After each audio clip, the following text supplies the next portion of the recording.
We want you to interact with us, to represent our interests in the council. So the more kind of a direct relationship between the electorate and the person elected. Now, one may argue that in a democracy, from the standpoint of representation, that is a more effective mechanism than a party system, where the determination of the councillors is done by the party and the party's hierarchy, and then, in a sense, foisted onto the citizens. Yes, so you really don't have. Right? So the system has changed. Now, I think that a part of the problem is that it's a new system, on one hand, and we haven't practiced local government properly for decades, on the other hand. And so, in a sense, we have to be on a learning curve. I cannot pronounce specifically about the success or failure. That requires some kind of survey. But I have spoken to some councillors who seem to understand that they have a constituency and they must represent the constituency. And there's some others who, well, what the party boss tells them, that's what happens. That's what happens. Okay. From these new structures that have been put in place, again, how can they help us in national elections? Because we know in Guyana here, we're talking local government elections this year. The other thing is going to be, which constitutionally due, the national elections are constitutionally due in 2020. What can be taken away, if anything at all? Well, people seem not to know that at the national level we do have constituencies as well. We have in Guyana 10 constituencies, but they are multi-member constituencies and are not contested in that exactly same one-on-one arrangement. But when you go to vote in Guyana, 25 of those parliamentarians are elected as constituency reps from the 10 constituencies. For example, Region 4, every region is considered an electoral district, a constituency. Region 4 elects 6 parliamentarians. Region 6, I think, elects 4. And across the regions, the number ranges from 1, the lower end, to 6 at the upper end. And one could try to establish the same kind of relationship at the national level, where those constituency parliamentarians see themselves as having to relate to the people in their constituency. Of course, 4 for Region 4 is a small number. And that brings me to the question of constitutional reform. When that number was decided upon, it was merely a question of expediency. The court had ruled that we must have elections by a particular time. And therefore we did not have the time in the constitutional reform process to do the redemarcation and the establishment of constituencies. And so we just used the 10 regions and threw up the 25. All right? And so we have never gotten back something we undertook to get back to. We undertook that we would go back to the question of the electoral system, particularly the question of constituencies after those elections of 2001. It's now 16 years, and it's a matter no one speaks about. So we could learn a lesson not only in terms of the actual elections, but we can learn a lesson in terms of the electoral system and what we need to do. Because Guyana got PR in 1964. And notwithstanding all the propaganda, they got PR. There was a rational reason for PR.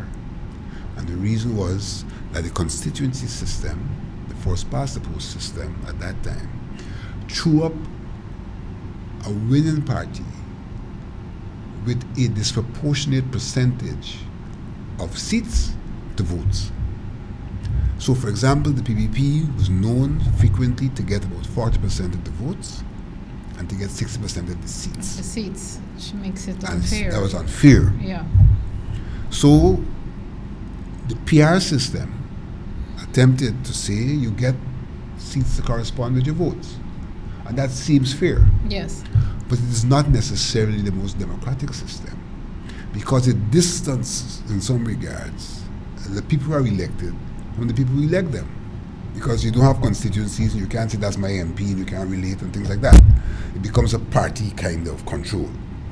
So what we were doing in 1999, 2001, was to address the issue of how do you, on one hand, enhance democracy, and on the other hand, maintain a fair proportionality in the distribution of seats. Those were the two issues we were addressing. And we looked across the globe, and other countries, they have it, where you can establish constituencies and retain a number of seats to balance the equation in terms of proportionality. Mm-hmm. And that was the intention. But what do we have? We have introduced 25 seats as constituencies and 40 to balance the equation. You don't need 40 seats to balance the equation when the difference among votes in parties is 5,000 and 10,000 and 15,000. 2, 3, 4, 5 to 10 seats could do that. Balance it.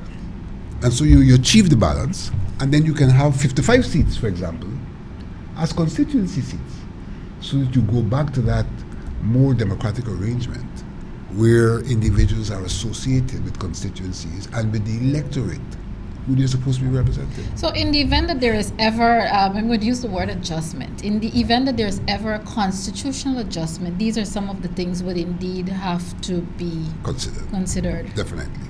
In fact, it's on the agenda. If one reads the report of the Committee to Parliament on Constitutional Reform, it's embedded there that we were to return to this thing to get it right. We knew we weren't getting it right because of expediency. Okay, all right, and it's great that all of this is coming out, because I don't think these are not things the public we talk about every day, especially when people are dealing with bread and butter issues. So I'm happy that that is coming out. I want to talk about somewhat intersection. How has local government intersected with other sectors of our country, especially since we had local government elections in 2016 for the first time after so many years? How has it intersected? Whether it's affected it, boosted? Let's talk about that. I think it's not impacted significantly for a range of reasons. One, the scope the local government has. The local government should be more involved in planning and development. And therefore, local government should be involved in providing the environment for attracting investors into the local area, for example. A local authority should be able to have a regime that says, look, we're going to build an industrial site. If you come here, you get certain exemptions from taxes, and things like those that will, and therefore be able to impact local development. Without being monopolized by central government. Yes. Right? I don't think that our local government is quite there. I think they're handicapped, and so they're just seen as a burden to people rather than a facilitator of local development. Can we get there sooner rather than later? I would hope we get there sooner rather than later, but it calls for political commitment. It calls for political commitment. It calls for... There's some things which have happened, quite recent, I would say. For example, we have recently had the appointment of the Local Government Commission. Yes. The appointment of the commission should allow for staffing matters to be dealt with in a different way, and hopefully for the evolution of more professional local government staff. Now, professional staff can impact the operations of a council. That commission also can deal with intra-council problems. In other words, there are problems between the councillors and the administration. That commission can step in to deal with those things as well. So we have a better environment for the conduct of the business of local government with that commission.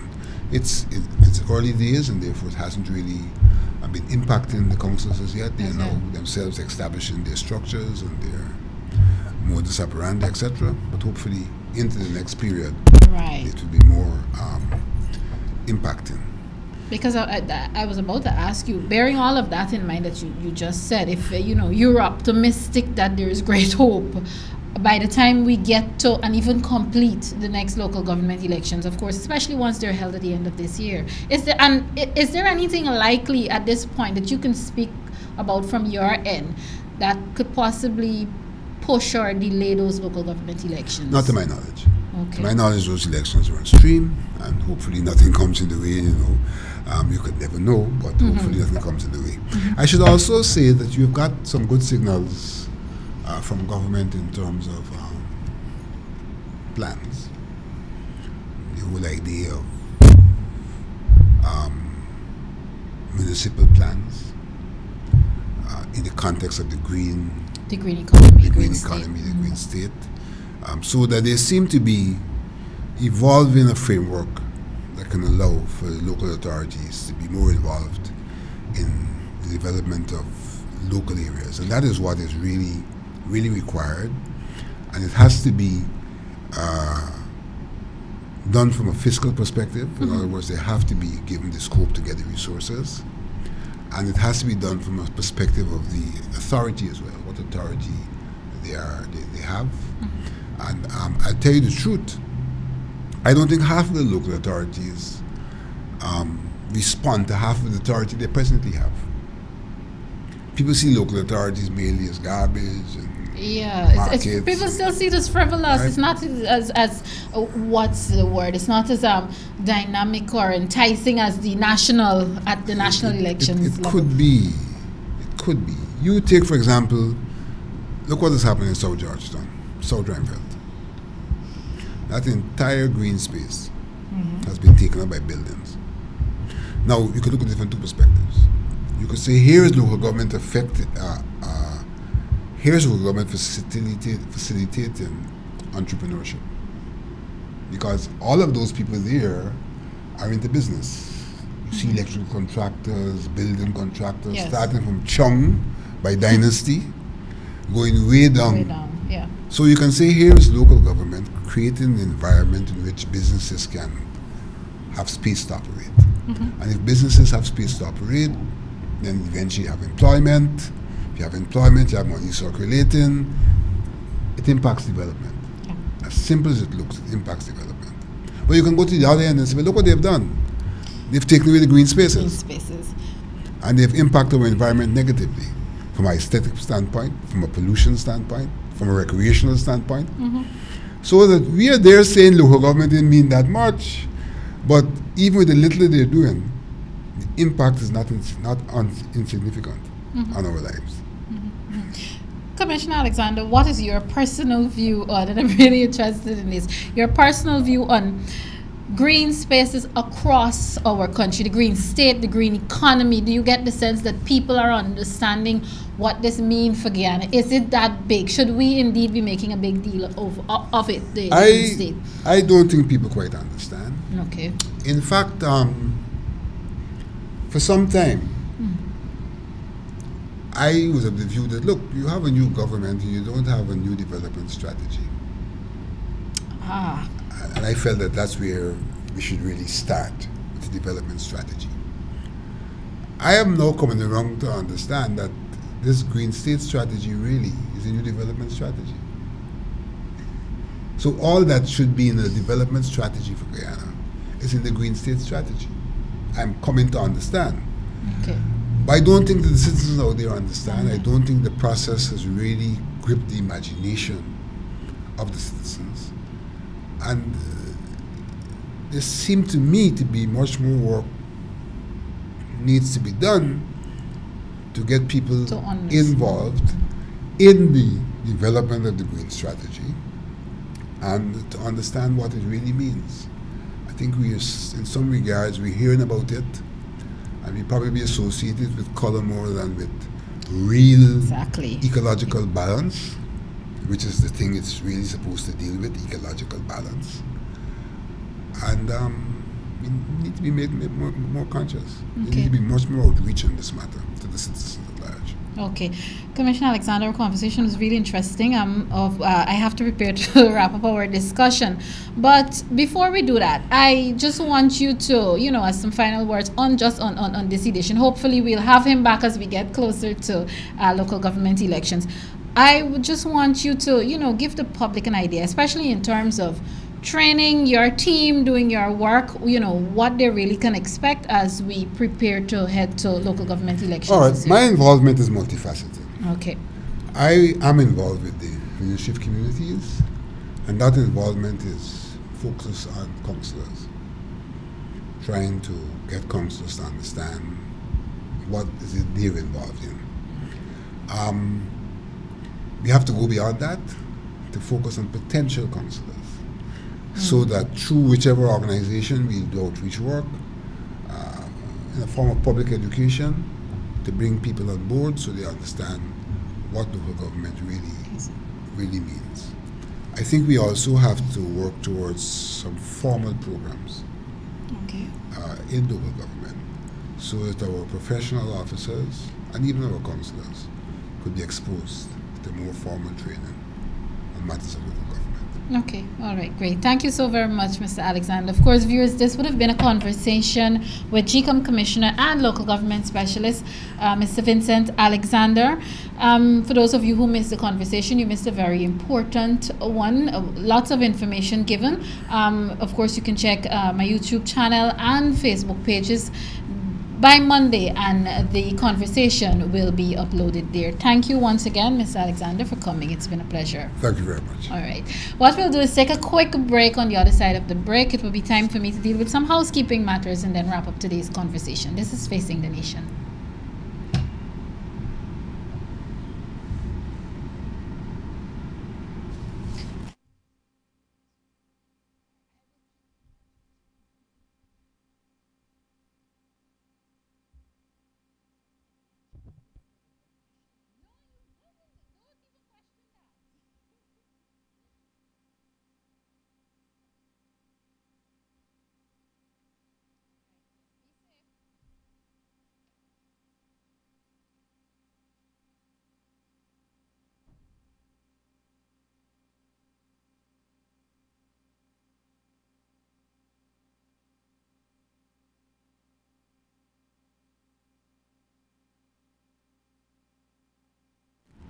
All right, thank you so very much for staying with Facing the Nation. It's amazing how time flies when you're having fun. And even though our program is usually designed to inform, it's good that we can still take some time to breathe and relax and have fun. I really enjoyed that discussion with Mr. Vincent Alexander. Not just enjoy, maybe enjoy is the wrong word, but I've learned a lot more on the local government systems and so on. I still think in Guyana, when it comes to certain issues like local government elections, like for example the Green State Initiative, as we were talking about, people are still not sure. It's just okay. You say local government elections, you say local government systems, you say Green State Initiative, and people have not gotten to the bottom of, and it's no fault of them. Of course, PR systems need to be restructured and all of that so that people can get full understanding of what happened. But I'd like to take this opportunity once again to thank Mr. Vincent Alexander for coming on our very first program for the year 2018. It's almost time for me to leave, but again, we're in a new year, but some of the same things are going to rear their ugly heads. Earlier in the week, actually, this was yesterday, the Ministry of the Presidency, Department of Social Cohesion, was forced to, in a sense, debunk a headline the organization dubs as misleading, carried by the National Communications Network earlier this week. We heard, especially those of you who are very active and very popular on social media, there was a big uproar that the Minister of Social Cohesion, Dr. Of course, with responsibility for youth, culture, and sport. There was a big uproar that Dr. Norton is trying to prevent skimpy costumes, and people mistook it. And one of the reasons this happened is because of a misleading headline. So what I'm going to do, just for the purpose of giving information so people can understand what really was said, is to read you a release from the Ministry of the Presidency, and this in a sense really clarifies it. Of course, this was on the 25th of January 2018, which would have been yesterday. The Ministry of the Presidency, Department of Social Cohesion, Culture, Youth and Sport rejects the headline for a story carried by the National Communications Network, NCN, No Skimpy Costumes for MASH, which was aired on January 23rd, 2018. The headline can only be described as misleading and mischievous since it is not in accordance with the utterances of the subject, Minister Dr. George Norton. During the recently televised Close-Up program on NCN, Dr. Norton encouraged designers to be cognizant of the fact that Mashramani is a family-oriented celebration. The minister's response to a question was, quote, "We're appealing on behalf of the children. It is not true that you have to be as revealing as possible to have the interest and attraction that you would desire," end quote. While the minister made this appeal, he did not instruct that there would be no skimpy costumes for MASH. He instead was making the point that costumes do not have to be what is termed revealing to be attractive. The culture minister also recalled the work of Guyanese-born costume designer Mr. Peter Minshall, who is famous in Trinidad and Tobago for displaying his creative brilliance through lavish body coverings. During the NCN program, Dr. Norton, in reference to designers, said that, quote, "You don't necessarily have to go skimpy. You don't necessarily have to show skin in order to produce a fine work of art. As a matter of fact, we think that the more you're covered, the more possibility you have of showing your designs," end quote. Despite Minister Norton's words being unambiguous on the news item, the public was misled by the erroneous headline. The ministry is disappointed in the National Communications Network, NCN, and is therefore calling for a clarification to be issued and reminds the media that they have a responsibility to provide accurate information to the members of the public. So there you have it, what Dr. George Norton actually said. He was advising, and he's quite right. And I am trying to figure out what is the big uproar, especially on social media, about why the confusion. People are so upset and angry and getting all tied up in knots when we have sometimes certain things disgust me. You're getting all tied up in knots because the minister said that you don't have to go skimpy to be creative and show a work of art, when there's so many other issues going on, issues in our society. And the thing that you chose to take issue with is that the minister said that you don't have to go skimpy to be creative. He's quite right, and a whole lot of people would agree with him. But by the same token, the media in general has to remember and has to understand that you cannot try to, for the purpose of propaganda, you cannot put a headline in a certain way that, you know, tries to discredit the minister or whoever is speaking on the matter, and then at the end of the day your story says an entire different thing. All the quotes are here. It is here specifically what, and of course these are direct quotes, specifically what the minister would have said regarding the costumes. And I will leave that issue there for now, and I trust that NCN finds it in their hearts to apologize. And on the note of NCN, before I wrap up today's program, just to remind you that the other two programs that I help to produce, and they fall under the Ministry of the Presidency, both of them also return tomorrow on NCN, the National Communications Network, including Conversations in State, which tomorrow will focus on